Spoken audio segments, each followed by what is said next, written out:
But they love that kind of stuff. Oh, there's a secret idea. There's some sort of knowledge. There's like a conspiracy theory that all of humanity is wrapped. Yes, but they loved that, like this little secret knowledge thing. And so you got to imagine all their ears are perking up, like, oh, we're gonna get the goods now.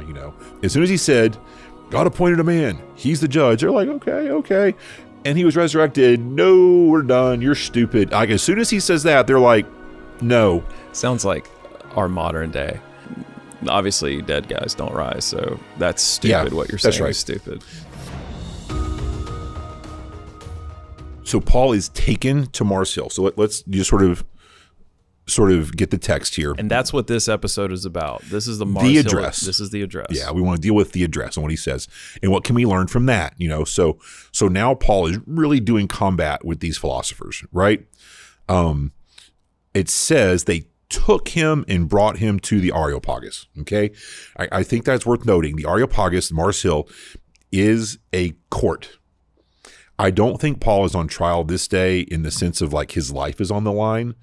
I do think they are deciding whether or not he has the right to share and propagate this message in Athens, that they're either going to kick him out or silence him based on their determination that day. So like I've heard it said before that that was a place that people went and talked and debated and had things, and he was just there. Yeah. And does that not check out as much? There are people that will still argue that, but I think the majority of the scholarship that I've read in the last year or so leans strongly towards it was a court, and that this was a little, because again, it says they brought him, it didn't say they invited him, It's not that they were like sitting around eating pitas and they were like, hey, come up here and hang out with us. It feels a little more forceful than that. Yeah.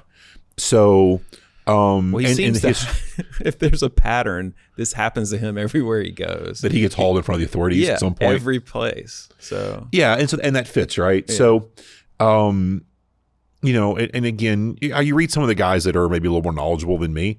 If you read N.T. Wright's, for instance, biography of Paul and stuff like that, they're gonna land on it was a court, and this was a little more tension-packed moment than maybe is superficially apparent. And any historian I've spoken to in Athens itself will all say that it was a court. I've never heard anyone say anything other than it was a court, as far as the local historians in Athens. So I tend to fall in that camp. Anyway, so that's my story. I'm sticking to it, and we're going to go forward on that assumption. Sounds good. So he's brought there, and what I want you to imagine is this is extemporaneous speech. Like he's not prepared. It's like, come with us. And he's brought to this place, and it's like, explain yourself, ready, go. So he didn't have all night to take notes. He wasn't able to bring his laptop with him or his iPad to cheat from, not even a scroll. This is out of his head. You get to, and of course he may have said more than Luke, because Luke's writing later, and it may be that he is summarizing, not necessarily exactly quoting. It'd be pretty impressive if he was exactly quoting, a few years later. But so it may have been a longer speech than exactly what we get, but let's assume that it pretty much says exactly this. What you're left with is about a 3-minute speech. Defend yourself, ready, go. And it's pretty impressive. Mm-hmm. So let's kind of read through and see if we can learn anything. Then it says, then Paul stood in the middle of the Areopagus. So Ares, and then Pagus is hill. So Mars Hill, is how we translate in English. And he says, men of Athens, I see that you are extremely religious in every aspect. For as I was passing through and observing the objects of your worship, I found an altar on which was inscribed to an unknown God. All right, I want to pause really quick. I think right here, we've already learned something rhetorically that Paul is doing that we need to borrow, which is that he doesn't start with, because if you read the previous passage, it says that he observed their paganism, their idol worship, and he was disturbed. You could say disgusted, shocked, horrified. This is awful. I've got to speak. He doesn't start with that. He doesn't start with, I've observed your temple prostitution and your disgusting idol gods. And, you know what I'm saying? Like, he doesn't lead with, I've noticed how pornographic and disgusting your artwork is, which it was, by the way. He doesn't lead with that. He leads with, I can see that you're religious and you have an impulse, a compulsion to want to please God. Let's talk about that for a minute. So what Paul does is, instead of starting with the most offensive, biggest point of disagreement, which sometimes we do in our conversations with unbelievers, we just lead with, ooh, yuck, gross. Basically, he opens with, hey, I see this. Let's lean into that. There's a commonality. Yeah. Let's find that and lean in. So you may not win in one day. And maybe you just plant a seed, but you're not going to plant a seed if you're just offensive from day one. That's why the Bible says that you should always be ready to answer, but do it gently and with respect, So Paul does that with expert, whatever capacity. Then he says this thing about, so how is he going to lean into this agreement? How is he going to push into their world?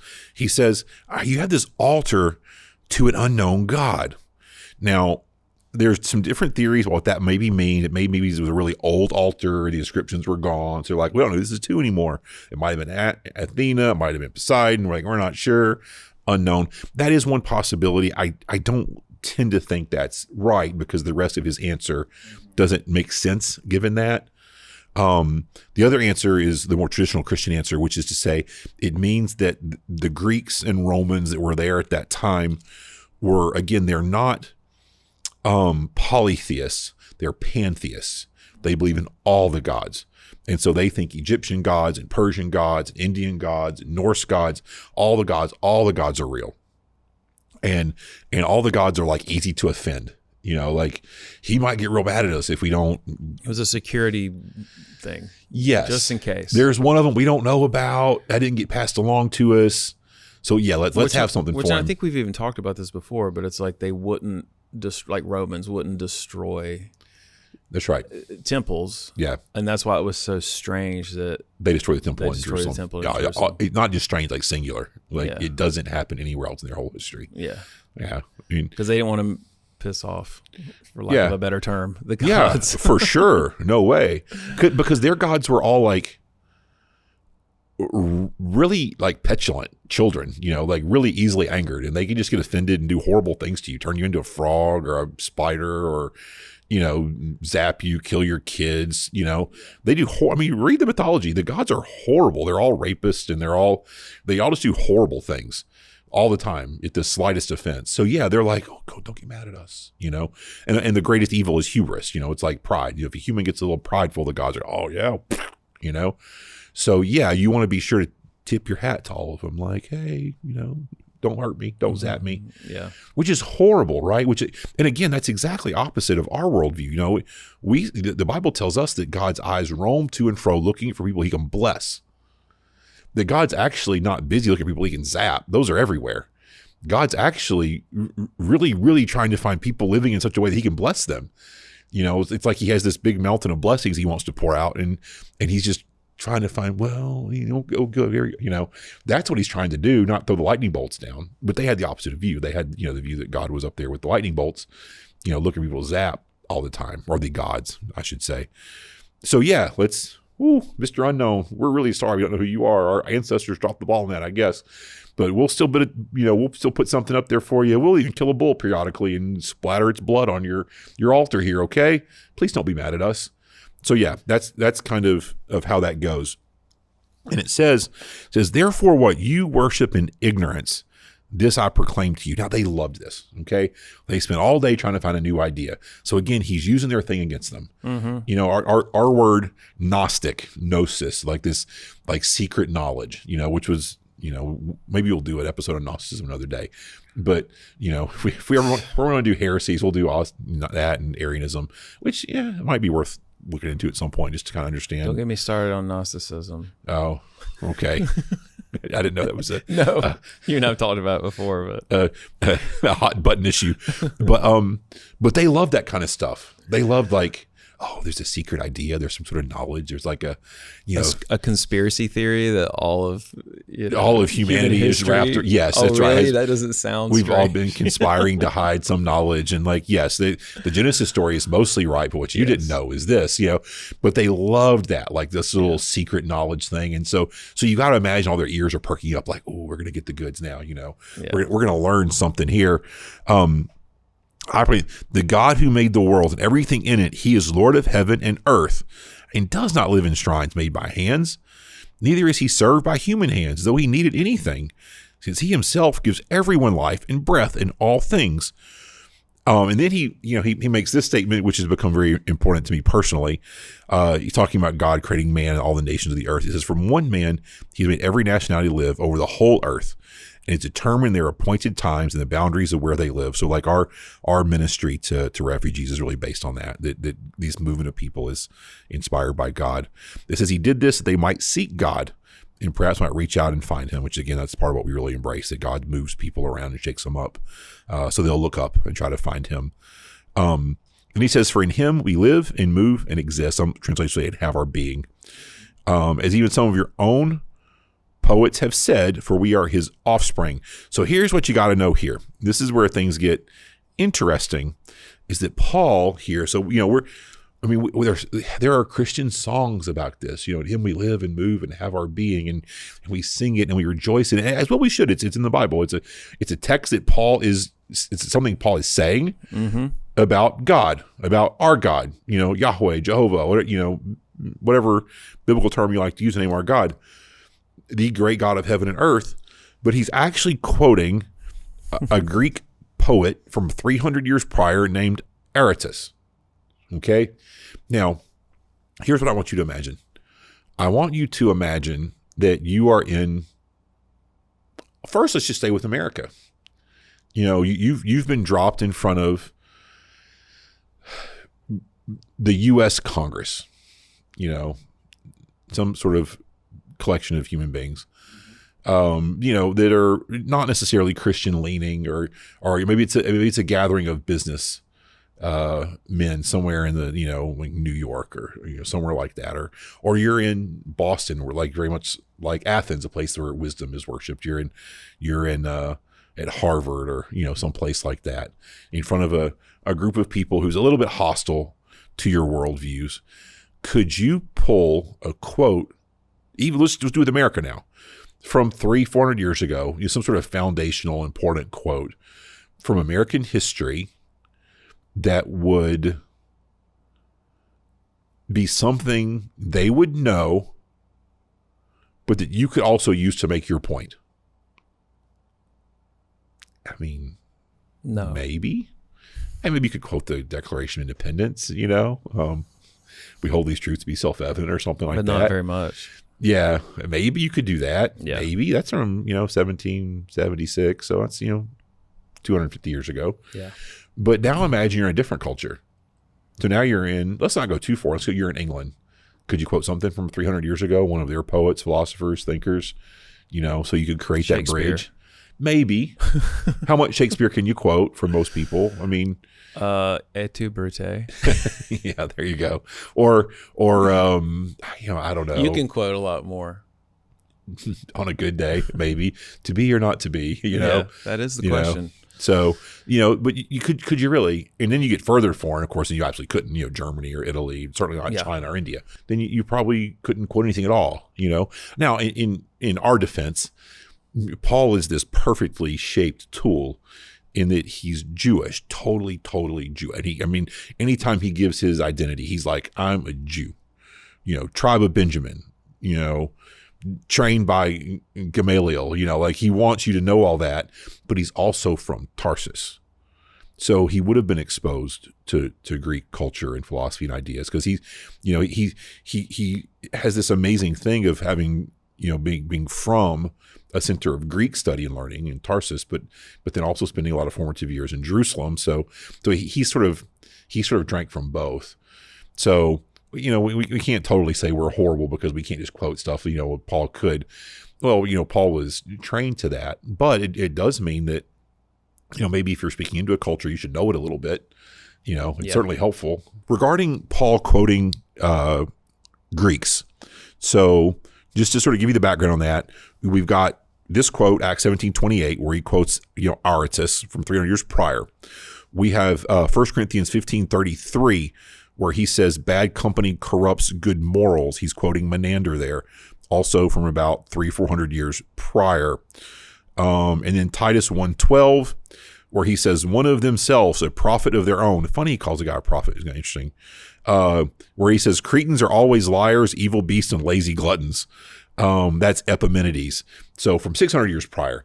So he That's known as the liar's paradox, by the way, in philosophy. Oh, that if he says he's from Crete and he says all Cretans are liars. So can you trust him? I don't know. It's a tough one. What do you do? But he does have a strong control of those things. Mm-hmm. So that's important to know as we think about moving forward. Was it maybe if we're going to try to speak to people, evangelize them for Christ, we should understand how they think.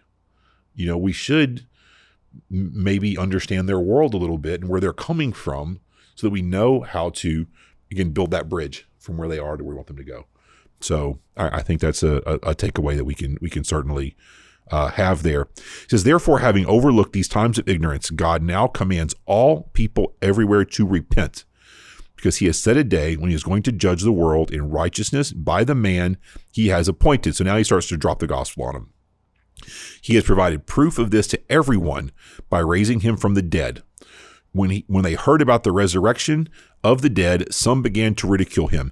Remember, we've talked about this in previous episodes, when Paul says that Jesus is a stumbling block to Jews and foolishness to to Greeks. What he's talking about is, again, I just imagine Paul writing that and being like, this crazy thing I've come to believe in. I can't even believe it, but it's true.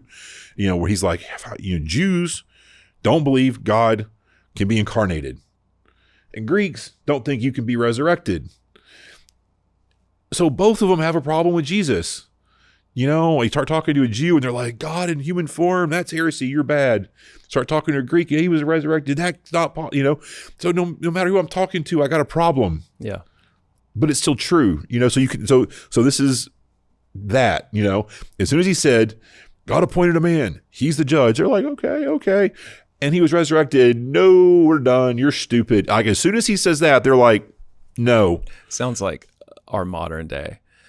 Most of the comments that I feel like we get on some of the stuff that we create is just obviously dead guys don't rise, so that's stupid. What you're saying is stupid. So that has not changed. So there's just something. There's just no.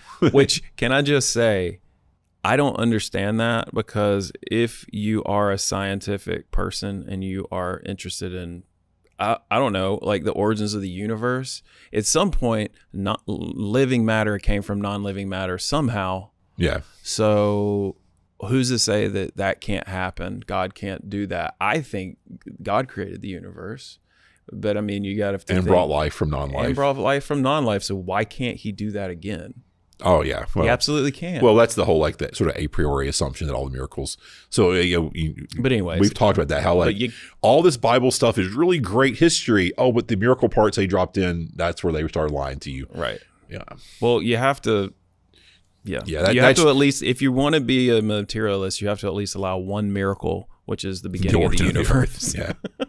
And then the fine tuning, and then the origin of life, and maybe 4 or 5 miracles. We'll get into that in another episode. So it says, when they heard about the resurrection of the dead, some began to ridicule him, but others said, we'd like to hear from you again about this. Then Paul left their presence. However, some joined him and believed, including Dionysius the Areopagite, and a woman named Damaris, and others with them. So the general Christian narrative on Paul in Athens is that Paul just wasn't very effective in Athens because they were all a bunch of, brainy nerds, and the Bible doesn't really communicate very well to, real smart people. Just, sort of the dummies in Corinth would believe it, but, the smart people in Athens could see through all this. And Christians even try to say stuff like that. They're like, well, they were so educated, they weren't willing to accept this. I don't know if that's true. That's an argument from silence, because we don't have a letter to the Athenians like we do a letter to the Corinthians and the Philippians and what have you. Right. Then we assume that he was ineffective. We don't actually know. We know that he wrote letters that were lost. We know there were 4 letters written to the Corinthians. We just have 2 of them, So I don't think that we can assume that he failed in Athens. It tells us that some people did believe, including a guy named Dionysus, which means he was probably real into drunken parties, the Areopagite, which means he was a man of high renown, because to be one of the judges at the Areopagus, Yeah. to be a judge there, he's an Areopagite. That means he's one of the main dudes up there. Mm-hmm. This means he's one of the leading minds and men of the city. Comes to faith that day. So you don't know what happened, how effective he was or he wasn't, and whether things worked or not.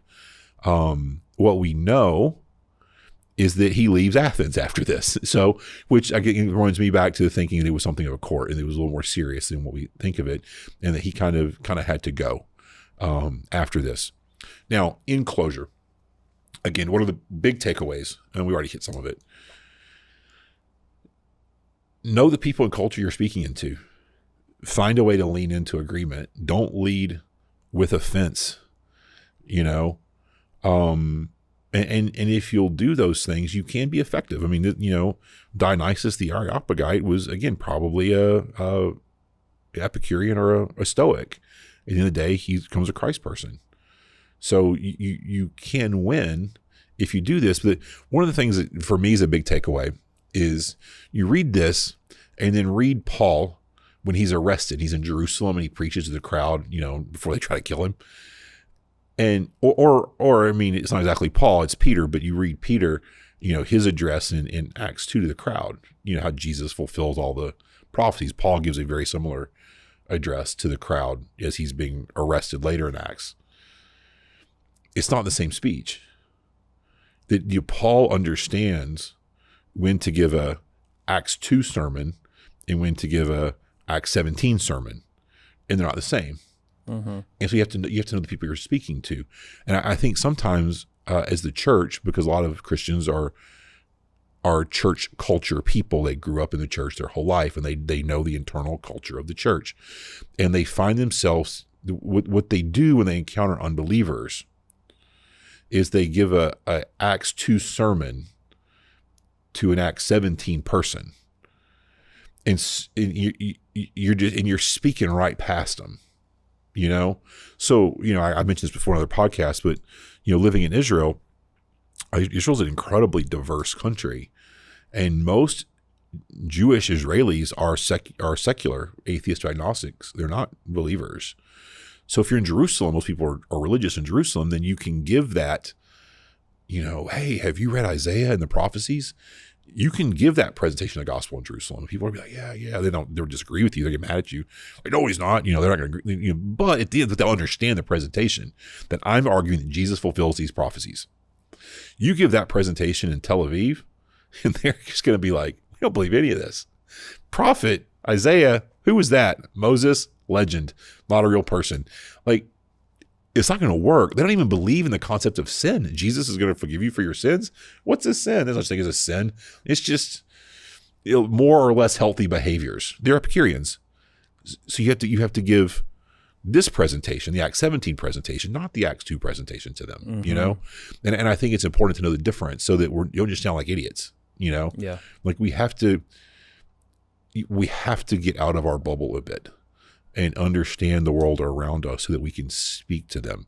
Because at the end of the day, with all my heart, I believe that we're right and that we do have the answer, and that love, joy, peace, all the things that people want in their lives are found through Christ, but they're not going to accept him if we don't know how to tell them about him, And to me, that's at the end of the day, a takeaway from Paul is he knows how to modulate his message. And we're going to see that next episode in Corinth, where he modulates his message again to fit them.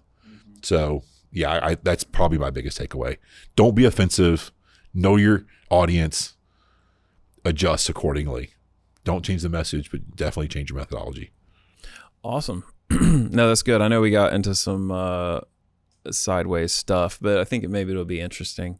And I'll just say on this, like, well, what are we going next? Corinth. Corinth is next. Okay, We're going from heady Athens to rough and tumble Corinth. Corinth is just so interesting because they're just out of control. It's like he just went and planted a church in Vegas. I mean, it's like, dude, it's pretty exciting. I will say, if you like this content, we went to Greece and we filmed about 11 episodes in Greece. We went to Athens. We stood on Mars Hill and filmed with a bunch of people, about 100 people sitting on a rock right over our shoulder, listening to a boombox. And we somehow were able to film 20 minutes of a sermon right there on the... Yeah. We were like right out on the edge so that no one could get behind us and get in our shot, but you could see, you could see everything. You could see the... Acropolis. Yeah, Acropolis up top. It was pretty cool. Parthenon, all that stuff. So, it's hot. Yeah, it was really awesome. We went there. We went to Corinth. We went to Ephesus. We went to Pergamum, and we did everything that we're going through here, but we did it, on the ground, on site. So that all that stuff is over on the landinthebible.com. It's not all finished yet, but 3 of the episodes are released, and we're going to be releasing the rest of it this year. So if you're interested in that and you want to go explore that, you can either go to YouTube and see some of the teaser stuff we put out, or you can just go over there and subscribe to get access to it. But as always, thanks for tuning in, and we will see you next time.